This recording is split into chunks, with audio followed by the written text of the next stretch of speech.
You promised God you would never do that sin again. And then you did it again. Maybe for you it's porn.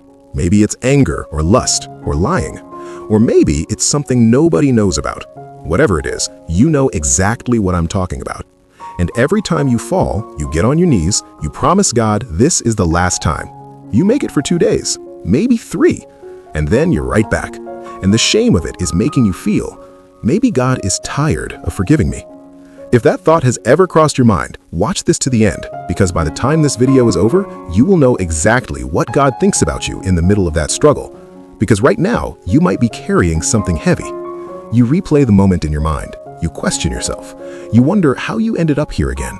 And the longer you sit in that shame, the heavier it feels. Until eventually, you start asking the question many Christians are afraid to say out loud. Am I even a real Christian? And that is exactly when the enemy whispers his most dangerous lie.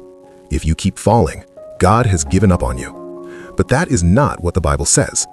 Proverbs 24:16 says, "Though the righteous fall 7 times, they rise again." Notice what it does not say. It doesn't say the wicked fall 7 times. It says the righteous fall. People who genuinely love God, people who truly belong to Him, still struggle. Let that sink in for a moment. The Bible didn't just predict you'd fall. It called you righteous in the middle of the struggle. So hear this clearly. Falling into sin does not mean you're fake. It does not mean God has abandoned you. The real danger isn't falling. The real danger is believing you're too far gone to get back up. Because the enemy isn't just after the sin, he's after your identity. He wants you so buried in shame that you stop running to God and start hiding from Him. Just like Adam in the garden. The moment Adam sinned, he hid.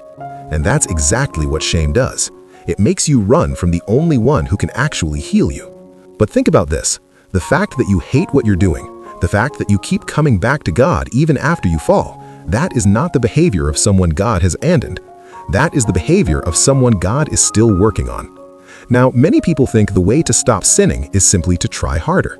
So the next time temptation comes, you tell yourself, this time I won't do it. And for a while, you're strong.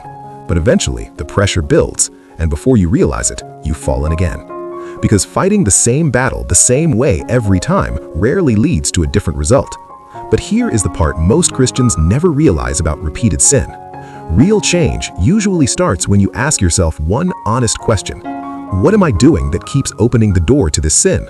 Because sin rarely grows on its own. There's usually something behind it, a habit, an environment, or a trigger. Something that quietly keeps pulling you back into the same cycle. If it's porn or lust, ask yourself, what are you watching late at night when you're alone? What kind of videos keep showing up on your phone? What thoughts are you allowing your mind to stay on when no one else is around? Because the battle isn't always about weakness. Sometimes it's about the doors we've left open. But listen carefully to what God says about you in the middle of this fight. Psalm 37:24 says, "Though he may stumble, he will not fall, for the Lord upholds him with his hand." God is not standing over you with a scorecard. He is holding you with his hand while you stumble. So if you've been falling into the same sin and you're exhausted by the fight, hear this clearly. Do not let shame drive you away from God. Let conviction drive you back to Him. Your story isn't over. The enemy wants you to believe your story is over, but every person God used had a chapter they were ashamed of. David, Peter, Paul, men who fell hard, men who failed publicly, men God refused to discard. And the fact that you're still fighting, still feeling the weight of it, still watching this video right now, that is not someone God is finished with. That is someone God is still pursuing. The enemy wants this chapter of your life to be the end of your story, but God is still writing your story. So get back up. And if someone you know is silently fighting this same battle, send this video to them. Don't overthink it, just send it, because it might be the exact thing they needed to hear today.